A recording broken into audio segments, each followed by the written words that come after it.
Hello, so this video is going to focus on the 1.3 Guilty Gear Strive patch, otherwise known as the End of July patch. This patch comes with some notable changes to various system mechanics, along with a few significant buffs intended to 7 underperforming characters. Among the 7, Bedman is one of them, and he got some really significant and interesting changes. I also want to preface this video with an apology in that it's more than a week late. I did go to EVO 2024 and I got COVID afterwards. Even as I record this video, I'm still at the tail end of its recovery, so if you hear something off with my voice, well, yeah. Anyways, there's a lot to cover, so let's begin. White Walled Assault. White Walled Assault was probably one of the most egregious mechanics in Season 3, and this is coming from someone who played a character that had it, so understandably it got nerfed in this patch. The main change is that it's always -3 on block, regardless if it's charged or not. The minor tweaks to Wild Assault is that it has less pushback on the uncharged version, more hit stop when it connects, and no longer guard crushes, and has 1 less frame of recovery. Despite these nerfs, White Walled Assault is still quite good, and Bedman will still need to use it in some matchups where movement or projectiles are not enough to make the opponent feel threatened. This is often the case with Asuka, Axel, or Testament matchups, where the characters can overload the screen with hitboxes. White Walled Assault, or rather the threat of White Walled Assault, is imperative in these matchups. White Walled Assault is also still very valuable in some defensive situations as well, such as when against Bridget, Johnny, or Ramlethal. Bedman should still see value with White Walled Assault when used in this era of block strains. In situations where you're making the opponent block your 2H and you need just a little bit more time for a bomb to come out, White Walled Assault is still very good at an uncontestable block strain component for Eric chaining. Lastly, Bedman can still try to replicate the old frame data of White Walled Assault by making it time with his errors. It's worth experimenting with laser by either having it cover you before you charge your White Walled Assault, or cover for you afterwards and make you plus. This could work with any other error, of course. Oh, and I almost forgot, all Wild Assaults no longer cause hard knockdown when used as the wall splat ender. For Bedman, this is a pretty good change, and in general, this means that a lot more neutral is played instead of just getting hit once randomly and then proceeding to play the rest of the game on the back foot. DPRC being removed. While this change doesn't actually impact Bedman directly, Bedman is a character that tends to be pretty vulnerable to DPs. It was all too easy for the opponent to just wait at key moments or even just DP on Bedman's safe jumps knowing that he will have to block it. Having to give up your turn because the opponent simply had 50 meter was kind of a buzzkill when it came to running offense, especially since Bedman's opportunities to run good offense was less frequent in the prior patch. With this change among many others, Bedman's offense is a lot easier to get going without having to endure hiccups. Also, if the opponent does attempt a DP and the Bedman player successfully calls it out, it's far closer to a game over for the opponent. Burst gain reduced. Natural burst gain is reduced, and the burst given on wall slump is also reduced. This change is pretty good for Bedman because there may be scenarios where you accidentally break the wall due to the chain explosion error and be forced into an area shift. The opponents gain less meter for taking hits on purpose or on accident now. I don't consider Bedman heavily reliant on burst as a resource, even if White Walled Assault is nice to have at times. This is more likely to hurt other characters than it does hurt Bedman. Bedman also benefits really nicely from wall slump scenarios. Off of ground wall slump situations, you can route into an error reset and get a full charge malfunction. Wall slumps are far more viable now, especially if you only need a few more interactions to kill your opponent. Forward jump increased movement distance. Bedman's forward jump moves him further. This also means that he moves a bit faster in forward jumps, and it's really evident when dash momentum is applied. Bedman's air dash does carry momentum from his jump, so this allows him to more easily cross up using his forward dash or without it as well. Things like cross up JD can be good to catch your opponent off guard after certain knockdowns. For most neutral or defensive situations, this change will not make a noticeable impact. It's also worth noting that this only affects his forward jump. It does not affect his other directional jumps, and it does not affect his forward super jump. Close slash applies floating crumple now. Floating crumple is a state where the opponent is forced standing and there's a brief moment where if they are hit by another move quickly enough, they will be launched. It seems to be that you need an 11 frame normal to prop the opponent upwards after a non-counter hit close slash. For example, close slash into 2S will not launch the opponent, but close slash into far slash will. The subtle launch is important to allow Bedman to route into malfunction enders. Bedman originally could not do this mid-screen with a grounded close slash starter, but the slight launch of far slash allows this whole route to go into its better and more damaging ender now. Because floating crumple also forces the opponent to stand up, the distinction of standing or crouching confirms no longer exists for close slash routes, which helps with combo simplicity. Also remember that counter hits from prior normals can add more hit stun to connecting moves afterwards. I mentioned that close slash into 2S does not properly launch the opponent earlier, but if you do something like JS counter hit into close slash, then the 2S is important to launch the opponent for the malfunction ender. Lastly, close slash itself on counter hit can route to more interesting confirms. You can go for a cool jump loop combo, and while this isn't exactly optimal, it does build more meter than some of the more optimal confirms. Varslash has less knockback. Varslash's pushback is significantly reduced, which improves the ranges at which 2H and spin connects. The old ranges where you have to go straight into spin now allows for a 2H confirm. There's still a fine range where only spin connects, and at the very tip of the hurt box still has no real confirms. This pushback change also applies to air hits, which can allow for some more aggressive confirms where Varslash hits away and the last hit of 2H barely connects.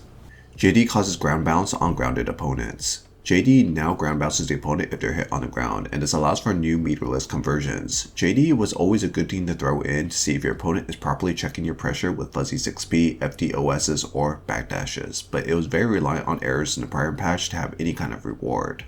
Now JD can self-convert with JK into air dash down forward JS, and went from practically no reward to a sizable one, and JD can easily rob games from the opponent now. The main issue, however, is the act of hit confirming JD. It's not exactly an easy normal to hit confirm from. I recommend that as you do JD, try to see if your opponent is standing or crouching. If they're crouching, you're very likely to actually hit the JD at this point, and you can go into JK. You can also buffer the jump and see if the opponent gets hit and then press JK afterwards. And if the opponent actually does not get hit, then you can reposition with the air dash or just simply back away.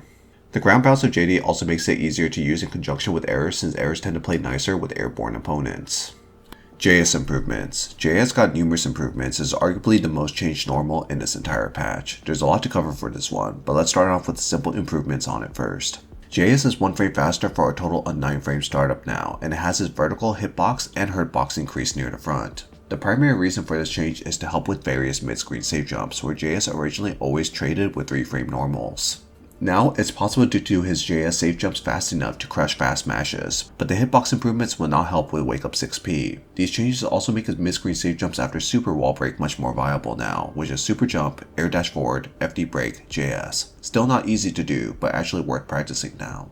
Finally, the big change of JS is that it vacuums the opponent now. There are many implications of JS vacuum, but the TLDR is that Bedman has better hit confirms, optimizations, pressure, and mix-ups. Starting with pressure, Bedman's JS is a somewhat common normal to use in post-knockdown situations. After spin, you may opt to do a down forward air dash JS safe jump, but in the prior version, this safe jump actually didn't matter, because if your opponent gets hit by it, you only had to hit confirm to 2D. The JS vacuum reels the opponent now, so if you're not blocking for any reason, you can prep the opponent for a much more hardy combo. Even if they do block, you still have an error to play with while being close to them. You can opt for an error chain into needle to continue your pressure afterwards, or you could vary your string for a more dangerous mix-up. The result of the JS vacuum is that knockdowns matter more, they do more damage afterwards, and even if they don't open the opponent up, they still generate more risk, which can lead to more damage later. Now, the opponent may begin to counterplay JS more in various ways, either by waking up 6P or, more commonly, backdashing on wake up. JK and JH are still better at crushing the head and vuln of 6P, but for backdashes you have to delay your JS ever so slightly to catch their airborne frames and opt for a very powerful juggle. You may not be able to opt for safe jumps anymore when checking for the other options, but at least we're finally playing a guessing game that's in our favor.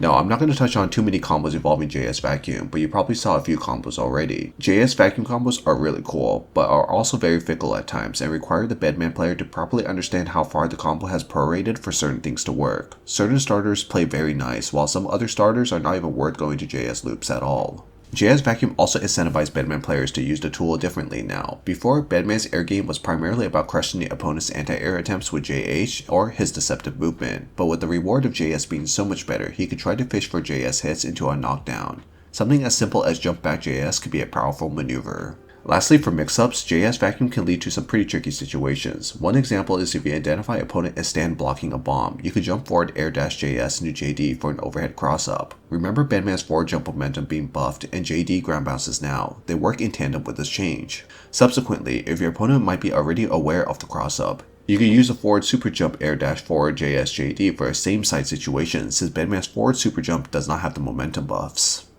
Now, JS Vacuum is very strong and all, but it's not impervious. For one, it doesn't vacuum opponent on airborne block, which is understandable, but if your opponent shows any kind of IB or IBFD or deflect shield, the vacuum property is completely nullified and can lead to some pretty unexpected situations. Conclusion. So there may be a few questions at the end of it all that goes along the lines of, how are these changes overall? Is it enough for Bedman? Is this character still ass? Etc. My opinion is that these are all very good changes that are geared towards stabilizing the risk reward and conversion ability of Bedman. This alone makes Bedman a far better character. However, from my experience of trying out the changes, a lot of the matchups played up fairly similar, which makes a lot of sense in hindsight. Most of Bedman's tools did not improve dramatically from a usability perspective. It's mostly the risk reward on them is much better. In situations where I won interactions, my hit tends to matter more and my Oki afterwards led to more dangerous situations, but the neutral game itself is largely quite the same. This was made much more obvious when I fought the other characters that got buffed in this patch. I always felt like Johnny, Potemkin, Testament, and Axel were on the cusp of being very difficult matchups, but it's actually become quite hard in this version, especially with White Wall Assault being significantly worse. As an overall design, I also have an issue with some of these changes that are front-loaded onto JS. Bedman largely still has a lot of dead and pointless moves. 2S and 2D are largely the same, 5H is still whatever, but at least it has a counter hit confirmed with White Wall Assault now. 2H is a large liability outside of combos, and 6H only works on people who have their monitor turned off.